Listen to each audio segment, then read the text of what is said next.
Bro, did you see that off-season documentary by J. Cole? Between the Book of Moonbinder and J. Cole's album dropping on the 14th, I don't know what I'm gonna do. Jermaine, Cole, J. Cole.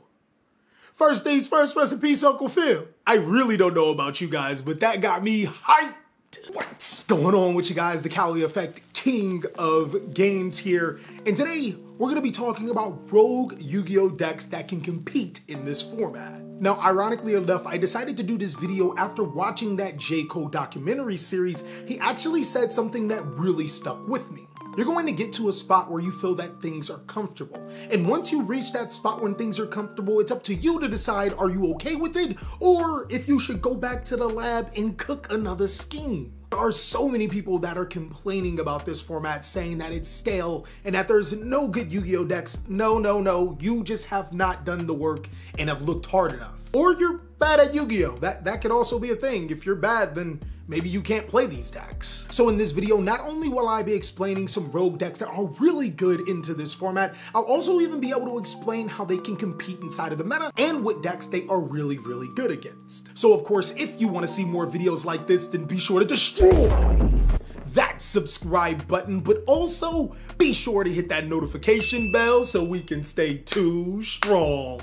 I haven't done the bicep thing, that's why I was like, stay too strong. You get what I'm saying though. Also, for the people that want more exclusive content, then be sure to subscribe to my Patreon. That way you can get into the super secret part of the Discord where we could just talk about all types of things like J. Cole's new album. The off-season, boys, and we just getting started. So without further ado, let's jump on in. I strongly feel that my meta tier list video that I made a couple weeks back not only holds strong right now, it even provided you insight to strategies that weren't necessarily topping at the time as some of the best decks in Yu-Gi-Oh! But of course, if you guys would like for me to make a top 5 competitive video for this month, then go ahead and comment down below in the comment section. I'll be able to explain in detail why those decks are the best decks of the format. Now, the first strategy I want to talk to you about is a really good strategy, not only because it summons huge monsters to your side of the field as inherent summons, but it's also really good at dealing with back row. I feel that a lot of players sleep on the Infernoid strategy because they don't necessarily understand how they work. Summoning big monsters like Infernoid, Anuku, or Deviati allows you to destroy all spell and trap cards your opponent controls or all monsters on their side of the field, and that's not even their great effect. The great effect about these particular monsters is that not only do they negate the activations of spell and traps or monster effects respectively, they allow you to banish the card. A lot of times in this Yu-Gi-Oh! World, being able to banish is 10 times better than sending it to the graveyard. The rest of the Infernoid monsters act similar to DD Crow. They allow you to tribute monsters on your side of the field to banish cards in your opponent's graveyard. Now, all of these Infernoid monsters' effects can be activated during either player's turn, so when your opponent wants to set up with a huge graveyard play, you can use the effect of your Infernoid monster to disrupt it. Or you can do what a lot of players do and take it to the next level. Now, these fiery fiends become extended Super Saiyan when you have a card like Layer of Darkness on your side of the field, which turns every single monster on the field into dark, but also allows you to tribute your opponent's monsters for your Infernoid effects. So you're telling me I get to tribute your monsters to stop your effects? This seems unfair. Layer of Darkness also opens up cards like Super Polymerization, allowing you to fuse any 2 of your opponent's monsters for a Starving Venom Fusion Dragon, and if you're discarding an Infernoid monster, don't worry, Infernoid monsters can summon themselves from the graveyard, so it's almost even freer. Now, the cool thing about this is that I haven't even talked to you guys about Infernoid's biggest asset. Like any good strategy that fusion summons, because for some reason Infernoids have a fusion monster, there's always a very powerful polymerization-like card. Similar to how Shaddoll's have Shaddall Fusion and Prank Kids have Prank Kid Pandemonium, Infernoids actually have a card called Void Imagination. Void Imagination not only helps you bypass the restriction of not being able to control more than level or rank 8 on your side of the field, it allows you to fusion summon Infernoid Tiara to your side of the field by using Infernoid monsters from your deck. And that is why we think Infernoids are good. Infernoids are an incredible Yu-Gi-Oh! Strategy that a lot of players are sleeping on, especially since this was the strategy to actually beat Shaddolls in the lore. Guess what it's good against in this Yu-Gi-Oh! Format? Now, Infernoids are a strategy that you seriously should consider if Shaddolls are getting on your nerves. Now, enough of that 2014 on 2014 crime, even though crime is proximative and not necessarily based on a certain time frame. What I just said is going to go over a lot of you guys' heads. But let's talk about a deck that was actually made in 2013 and is still really good now. Dragonity is ironically a very good rogue strategy that can compete into this meta, and I don't think a lot of players understand how powerful the Ghost from the Past set actually made it. When Dragonity Remus came into the fray, players genuinely thought that this was just another card for Dragon Link to add to their arsenal.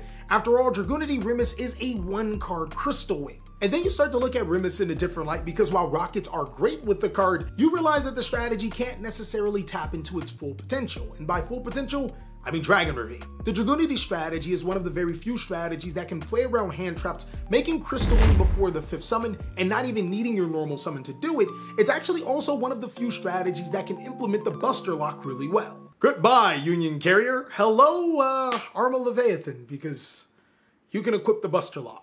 And the cool thing about Dragonity is on the way to making this Buster Lock, you can actually look at your opponent's extra deck and banish their most valuable card, as well as figure out what they're playing on your first turn. This deck's kind of ridiculous and not a lot of people play a lot of respects to it. Dragonity is also a strategy that can make rank 8s extremely well, so Borlow Dragon or Scarlet Red Dragon Archfiend, depending on if you want that negation or a board wipe, is totally up to you. Now, ironically and unironically, Dragonity has a very strong matchup against Tri-Brigade because they summon the Wind Statue to your side of the field and you're like, okay, I'm a wind deck. This strategy is also really good against any strategy that needs a particular card in their extra deck. Imagine banishing that light target out of Invoke Shadal's decks, or banishing Dragoon out of a Yu-Gi-Oh deck. Hello darkness, my old friend. I've come to... Now, if your meta is filled with Dragon Link players to the brim and you want to make them sour, perhaps you should actually play something that's really, really sweet to the tongue. The Madolche strategy is one of the better strategies that also made their debut in 2013 and 14. Gee, Konami did a really good job at making these decks and then keeping them relevant, right? Basically, how the Madolche strategy works is that anytime these monsters are destroyed by battle or card effect, they're shuffled into the deck. You can combine that with really powerful spell cards like Madolche Chateau, which allows you to add those monsters to your hand instead, or your other spell cards like Madolche Salon or Madolche Ticket, which allow you to get free Madolche resources anytime that happens. Madolche is also an amazing board-breaking deck because of cards like Madolche Queen Tiramisu, which allows you to shuffle in Madolche cards from your graveyard into your deck to shuffle cards on your opponent's side of the field to the deck. And the amazing thing about this is that it is non-targeting. Imagine your opponent is going about their day and you summon Queen Tiramisu, and not only do you get to select the cards on resolution, you ain't even targeted, so they really don't know what to do. Madolche is also one of the very few strategies that can recycle hand traps. By using Madolche Teacher Glass Souffle with the previously mentioned Chateau, you can shuffle them into your hand.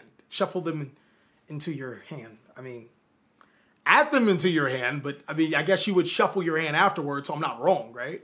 Because of this, as well as being able to OTK your opponent right after, Madolche is really good against decks like Rocket Dragon Link or decks that need their cards from the field to the graveyard, because shuffle them all back into the deck and finish the game really, really fast. So I'm not a quarterback. I don't stay stuck in the past. I like to move forward into another format not too long ago, but still a really, really competent and powerful deck. Go ahead and give this deck respect. Stop subbing it, because Subterror is one of the better rogue strategies in Yu-Gi-Oh! Subterror is the flip deck that precedes the other flip deck in Shadow's. Your main monster is Subterror Guru. Anytime this card is flip face up, you can add a Subterror card from your deck to your hand. It gets you a free hand trap in Subterror Fiendus, which allows you to summon Subterror monsters from your graveyard to your side of the field, or can flip your Guru back face down and negate a card. You see how this is working? Guru, Fiendus, Fiendus, Guru, Guru, Fiendus, Fiendus, Guru, Guru, Fiendus, Fiendus, Guru,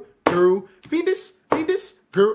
I'll stop. I can't even snap my fingers that well. I also think you would definitely run out of Gurus and Fienduses, because there's a deck limit. The cool thing about this is that your Subterror cards have more than just that one interaction. Subterror Guru actually becomes a quick effect when you have another Subterror card on your field. Kind of like when you add Subterror Final Battle, which can prevent your Subterror cards from being negated. Since it is a trap card and you can flip it face up on the field, you can chain Guru to flip your opponent's monsters face down. Guru, battle, battle, Guru, Guru.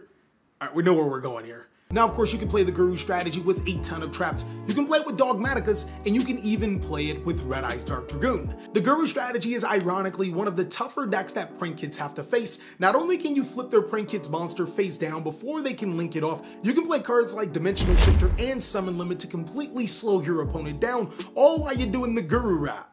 I think that's what we're gonna call it. We're gonna call it the Guru rap. You wanna hear the Guru rap, don't you? Don't lie, dog. You saying it in your head right now. Yeah, you are. We gonna make this a thing. And another Yu-Gi-Oh strategy I want to bring to your attention is another great Yu-Gi-Oh strategy from a couple years back. The Alter Guide strategy can alter the guide of the course of the game. That was really bad. Can I start all over? The Alter Guide strategy can alter the I said the same thing again. We're just gonna go with it. Altergeist's main monster is Altergeist Multi-Faker. When a trap card is activated, you can summon this card to your side of the field as well as Silquitos, and Silquitos allows you to bounce the Altergeist Multi-Faker to be able to bounce a card on your opponent's side of the field. When you activate a card like Infinite Impermanence from your hand, even if it's on turn 1, you can special summon Altergeist Multi-Faker to your side of the field, which can summon the Silquitos to bounce back the Multi-Faker for later use. Now that is exactly what I'm talking about as a 1-card 2 disruption combo, as well as getting mad value out of your hand traps. Altergeist also have a really powerful card in Altergeist Protocol, which not only prevents your Altergeist cards from being negated, it can tribute an Altergeist card on your side of the field to negate the activation of an opponent's monster effect. So basically, we can't be stopped, and we want to stop you, and we also want to summon monsters that will summon other monsters to disrupt you. You guys seeing what I'm doing here? Altergeist is a trap-based Yu-Gi-Oh deck that can play some really busted cards like Solemn Strike and Broken Line, 2 trap cards that are really good at going first and second, allowing you to disrupt the opponent and still follow through with your plays. Now, because of all this, Altergeist has a really good matchup against combo decks like Rocket, Dragon Link. It can actually slow the pace of these strategies and then go for some quick damage by making Axis Code Talker. Well, that is all that I have for rogue strategies that can destroy the meta. I really think that you should check out these strategies, especially if your locals is filled with some of these decks. Also, if you want to see more CaliEffect content, be sure to check out these videos, as I'll catch you on the next one.